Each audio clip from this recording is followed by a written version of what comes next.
ओम शांति। 14 जनवरी 2021 की बाप दादा की साकार मुरली के सार में बाबा ने कहा, मीठे बच्चे, बाप तुम्हें जो पढ़ाई पढ़ाते हैं वह बुद्धि में रख सबको पढ़ानी है। हर एक को बाप का और सृष्टि चक्र का परिचय देना है।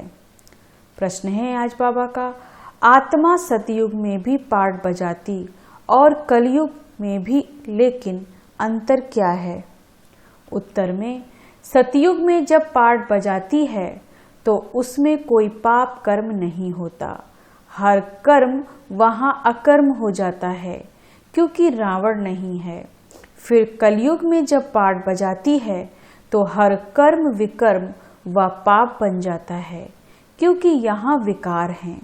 अभी तुम हो संगम पर, तुम्हें सारा ज्ञान है। अब मुरली विस्तार से। ओम शांति। अब यह तो बच्चे जानते हैं कि हम बाबा के सामने बैठे हैं। बाबा भी जानते हैं बच्चे हमारे सामने बैठे हैं। या भी तुम जानते हो बाप हमको शिक्षा देते हैं जो फिर औरों को भी देनी है। पहले पहले तो बाप का ही परिचय देना है क्योंकि सब बाप को और बाप ही शिक्षा को भूले हुए हैं। अभी जो बाप पढ़ाते हैं यह पढ़ाई फिर 5000 वर्ष बाद मिलेगी। यह ज्ञान और कोई को है नहीं।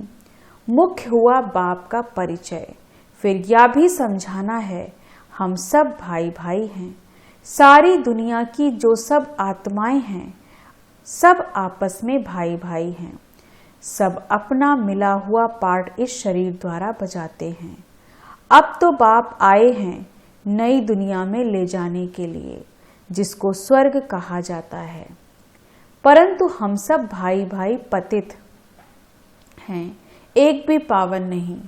सभी पतितों को पावन बनाने वाला एक ही बाप है। यह है ही पतित विकारी भ्रष्टाचारी रावण की दुनिया।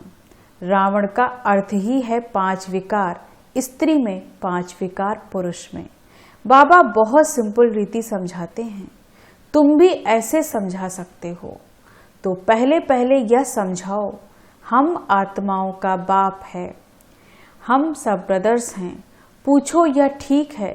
लिखो हम सब भाई भाई हैं। हमारा बाप भी एक है। हम सब सोल्स का वह है सुप्रीम सोल। उनको फादर कहा जाता है।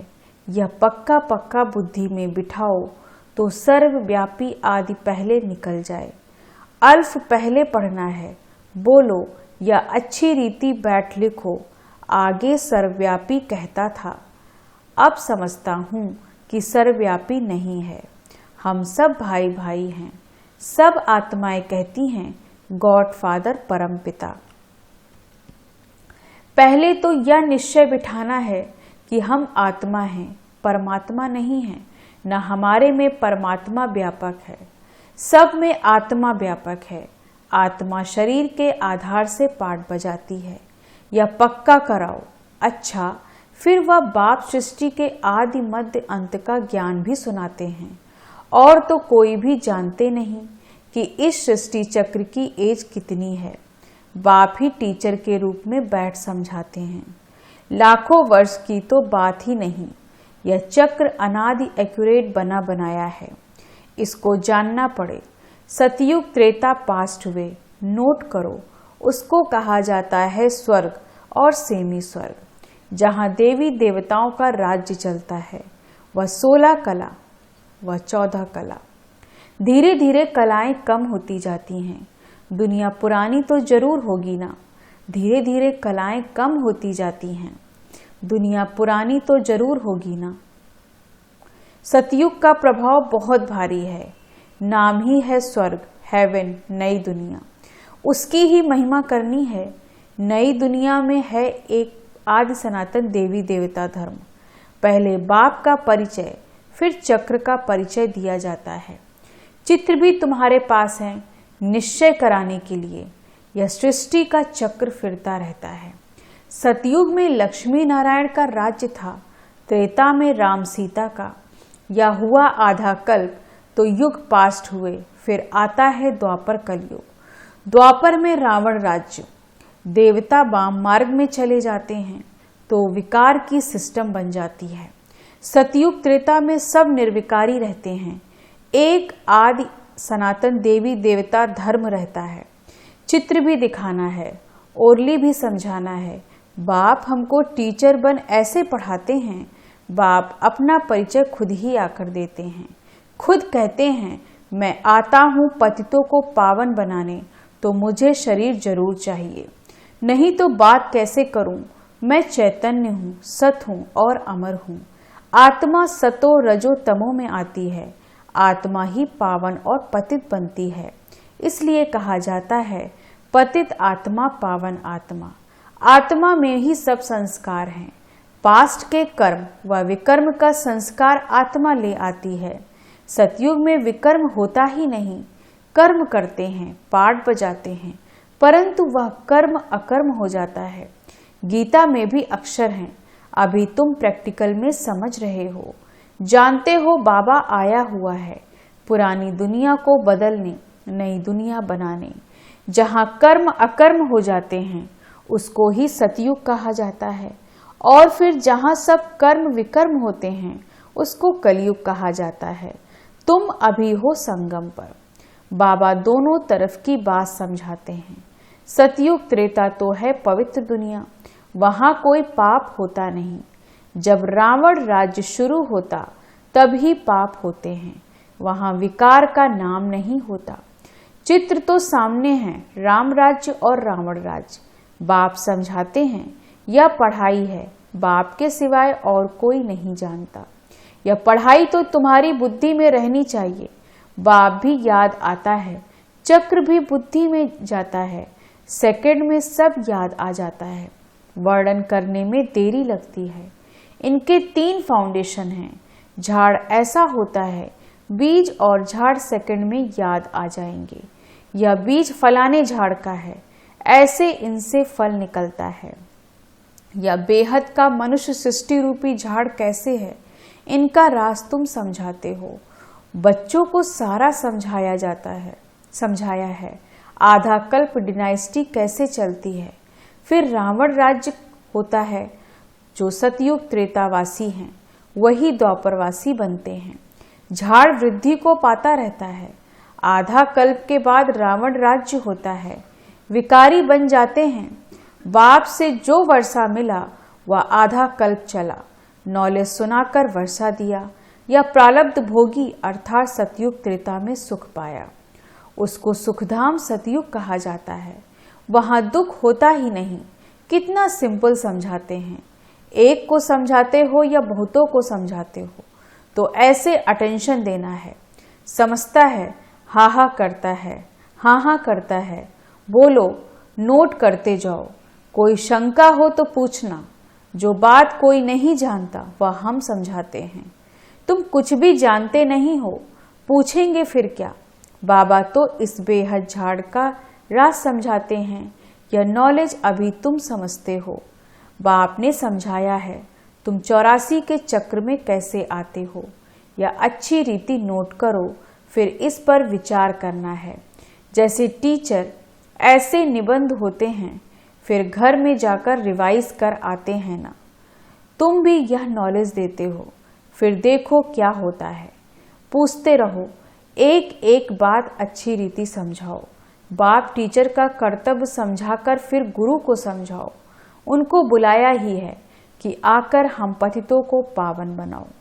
आत्मा पावन बनती है तो फिर शरीर भी पावन मिलता है।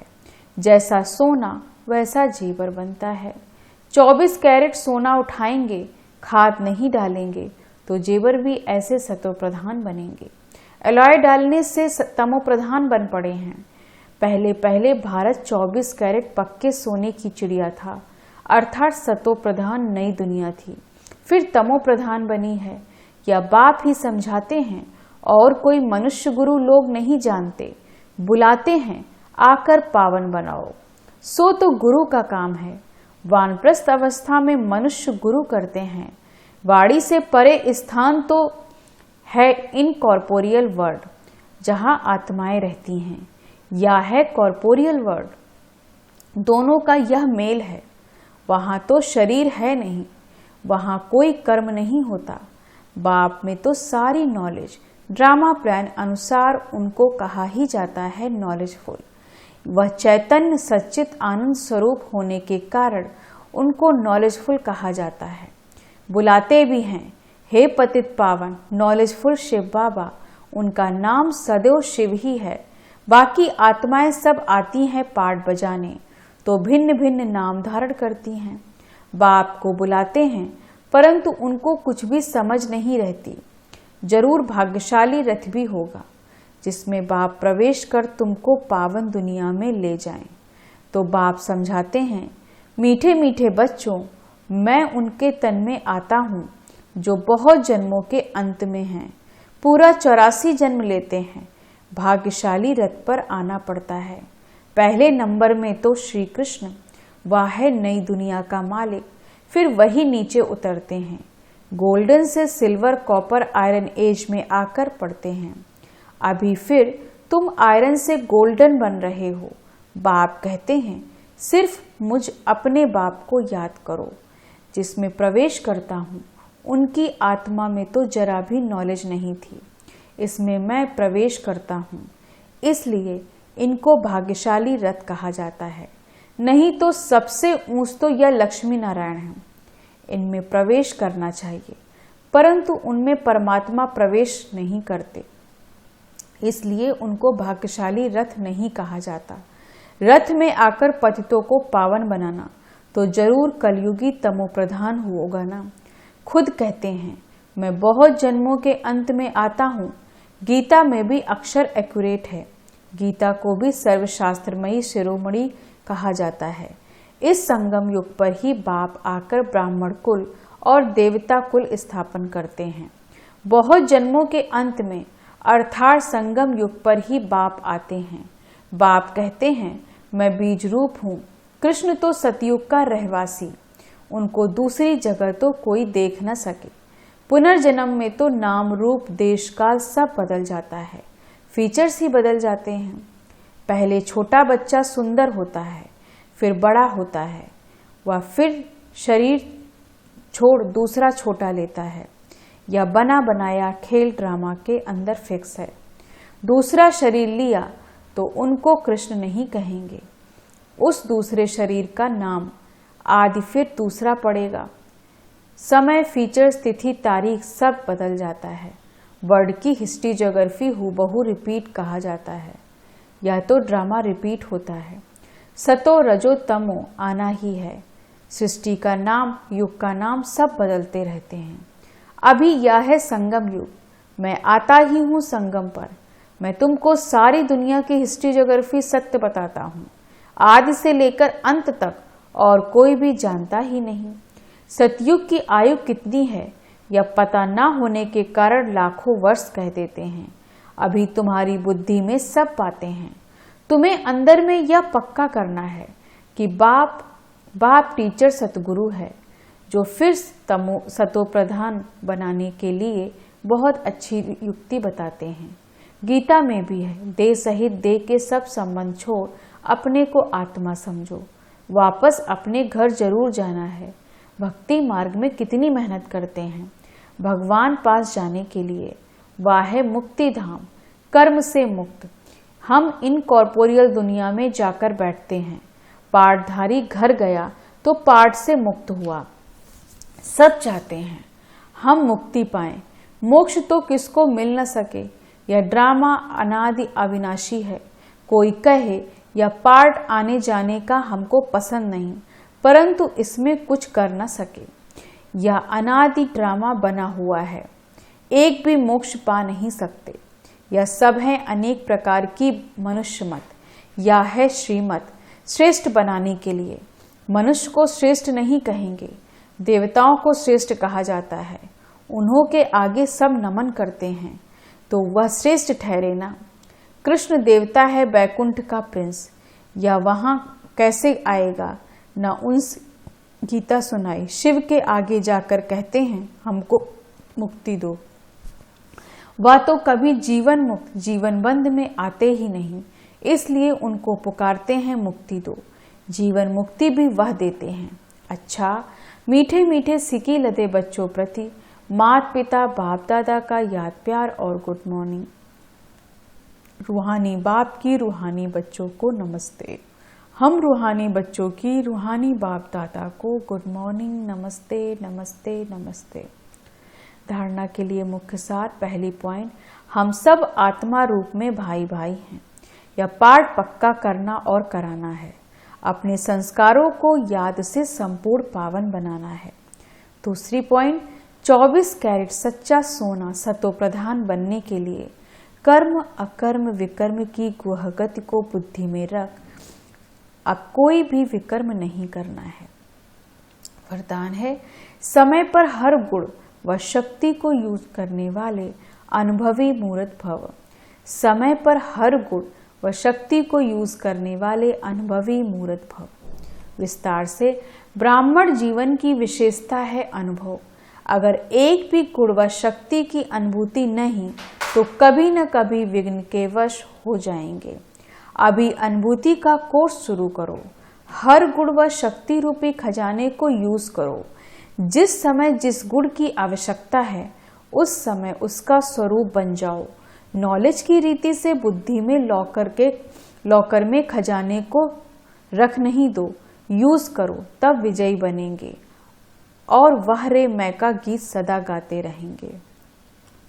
स्लोगन है आज का, नाजुकपन के संस्कारों को समाप्त कर शक्तिशाली संकल्प रचने वाले ही डबल लाइट रहते हैं।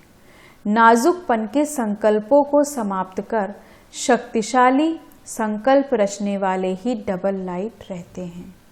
ओम शांति। धन्यवाद बाबा, धन्यवाद।